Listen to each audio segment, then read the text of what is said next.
انسان کے علاوہ اس کائنات کی ہر مخلوق اللہ کے حکم میں پوری کی پوری جکڑی ہوئی ہے. انسان کو یہ تھوڑا سا اختیار دیا ہے. یوں تو انسان بھی پورا کا پورا اللہ کے حکم میں جکڑا ہوا ہے. نہ یہ اپنی مرضی سے آیا، نہ یہ اپنی مرضی سے یہاں رہ رہا ہے، نہ یہ اپنی مرضی سے یہاں سے جائے گا. یہ کس کے گھر پیدا ہوگا یہ نہیں جانتا. کون اس کے ماں باپ ہوں گے یہ نہیں جانتا. کل کو شادی کے بعد اللہ اس کو اولاد دے گا کہ نہیں دے گا اس کے بس کی بات نہیں ہے، یہ نہیں جانتا. بیماری سے بچ جائے اس کے بس کی بات نہیں ہے. بیماری سے باہر نکل آئے اس کے بس کی بات نہیں ہے. موت سے بچ جائے اس کے بس کی بات نہیں ہے.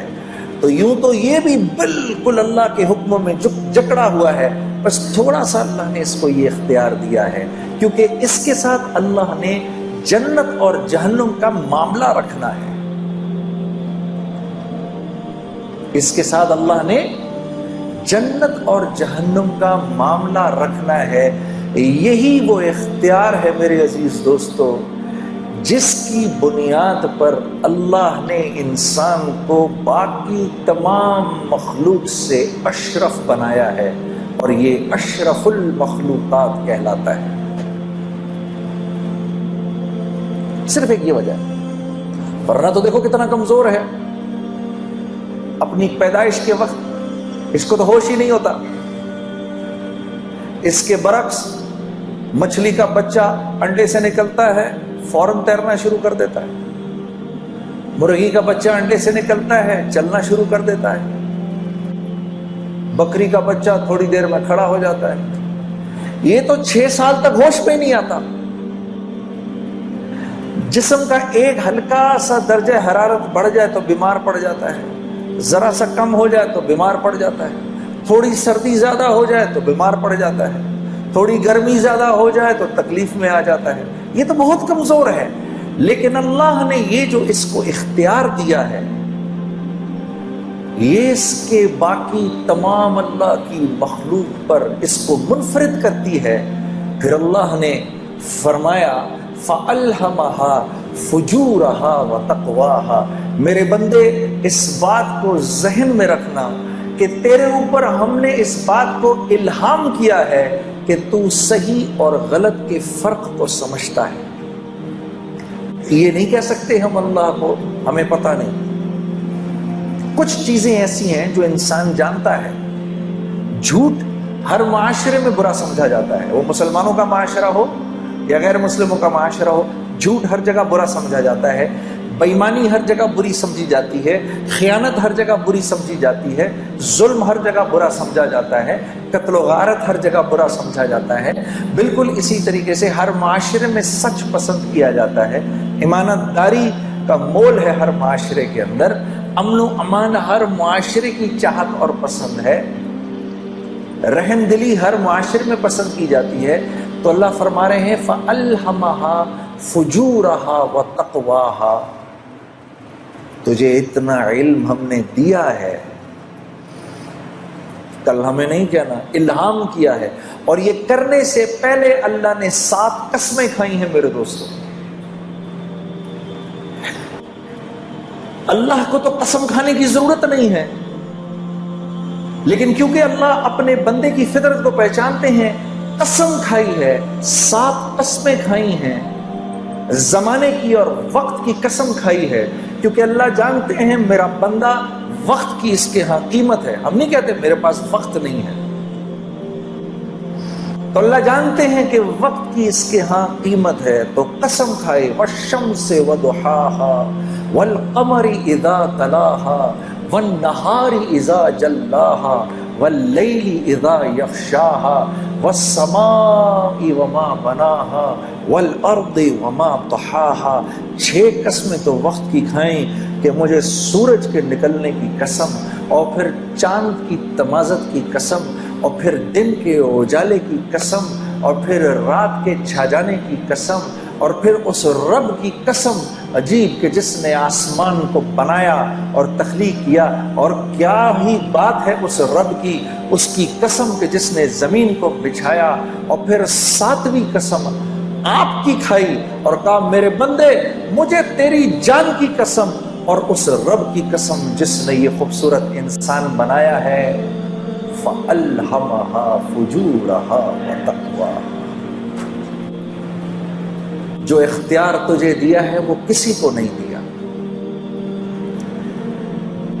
لو انزلنا هذا القرآن على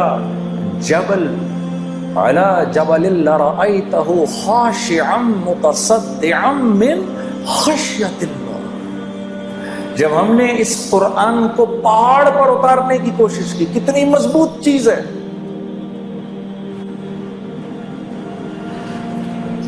یہ اس پہاڑ کو وہ ہوا نہیں ہلا سکتی جو آگ کو بجھا دیتی ہے، جو سمندر کے پانیوں کو لے کے چلتی ہے، وہ آگ بھی وہ ہوا بھی اس کو اپنی جگہ سے نہیں ہلا سکتی، بڑے بڑے زلزلے بھی پہاڑ کو نہیں توڑ سکتے۔ اس پہاڑ نے اللہ سے کہا یا اللہ یہ قرآن میرے اوپر نہیں اتارنا، میں تیرے حکم نہیں پورا کر سکتا کیونکہ میں تو تیرے حکم میں جکڑا ہوا ہوں۔ انسان نے کہا اے اللہ ہم پر اتار، ہم تیرے حکموں کو پورا کریں گے۔ تو یہ ذمہ داری لیے بیٹھے ہیں میں اور آپ۔ قد افلح من زکاہا، اللہ فرما رہے ہیں میرے بندے اگر تو نے اپنے نفس کو، اگر تو نے اپنی خواہشات کو میرے حکموں کے تابع کر دیا تو تو کامیاب ہو جائے گا۔ کیونکہ یاد رکھ نفس پر تو چلنے کے لیے نہیں ہے، نفس پر جانور چل سکتا ہے، کیونکہ جانور کو تو ہم نے کوئی اختیار دیا ہی نہیں، وہ تو اچھائی اور برائی کو نہیں سمجھتا۔ کتے کو کل اللہ پکڑ کر جہنم میں نہیں ڈالے گا کہ تو نے فلاں کی ٹانگ کیوں پکڑی، وہ کہے گا یا اللہ تو نے مجھے جس فطرت پر پیدا کیا میں نے پوری زندگی اس فطرت پر گزار دی، میں نے اسی فطرت پر زندگی گزاری۔ سانپ کو اللہ جہنم میں نہیں ڈالے گا کہ تو نے کیوں کاٹا فلاں کو، وہ کہے گا اللہ یہ تو نے بات میری فطرت پر ڈالی تھی اور میں بالکل پورا کا پورا تیرے حکموں پر چلا ہوں۔ شیر کہے گا اے اللہ میں نے کبھی گھاس نہیں کھائی، میں نے کبھی پھل نہیں کھائے، وہ تو نے انسانوں کے لیے بنائے تھے، میں نے کبھی سبزیوں پر منہ نہیں مارا کیونکہ وہ میرے لیے تھا ہی نہیں، میری تو جو تو نے فطرت بنائی میں اسی فطرت پر چلا۔ بکری اللہ سے، گھوڑا اللہ سے، اونٹ اللہ سے کہے گا یا اللہ ہم نے کبھی گوشت کو منہ نہیں لگایا، جو تو نے گھاس پھوس ہمارے لیے بنائی ہم نے وہی کھائی۔ یہ میرے اور آپ کا معاملہ ہے میرے دوستوں، ہم اپنی مرضی پر نہیں چل سکتے۔ یہ وہ بات ہے جو میں آپ کو بتانے آیا ہوں، کیونکہ آپ کا ایک مقام ہے، آپ اشرف المخلوقات ہیں، آپ اپنے نفس پر نہیں چل سکتے۔ اگر نفس کہہ رہا ہے کہ سوتا رہے فجر گزرتی ہے تو گزرے، یہ آپ نہیں کر سکتے۔ چلو ایک سیکنڈ کے لیے صرف سمجھانے کے لیے ہم آخرت کی نہیں دنیا کی بات کرتے ہیں، سمجھانے کے لیے۔ جب آخرت سمجھانے لگو تو پھر کیا اگلا کہتا ہے ارے مولانا یہاں کا بتائیے کون جیتا ہے تیری زلف کے سر ہونے تک، آخرت تو جب آئے گی تب آئے گی، دیکھا جائے گا۔ ابھی یہ بتائیں میں دنیا میں خوبصورت زندگی کیسے گزاروں؟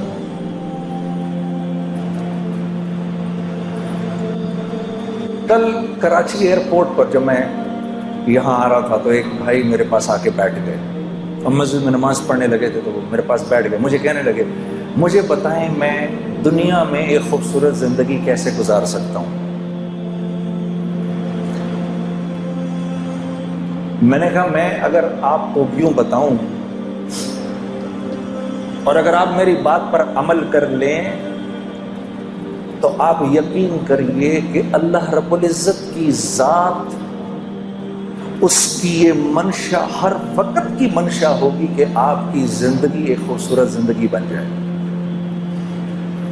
اور جس کے لیے اللہ رب العزت طے فرمانے کہ اس کی زندگی خوبصورت ہوگی، ساری کی ساری کائنات مل کر اگر اس کی زندگی کو خراب کرنا چاہے، اس کو پریشان کرنا چاہے تو نہیں کر سکتی۔ اور اگر اللہ یہ فیصلہ فرما لے کہ نہیں یہ نافرمان ہے، اس کی زندگی میں اس کو ہم خوف اور غم کا لبادہ پہنائیں گے ہی، 7 ارب انسان اگر مل کر آپ کی زندگی کو خوبصورت بنانا چاہیں تو نہیں بنا سکتے۔ اس کو کہتے ہیں لا الہ الا اللہ، یہ ہے لا الہ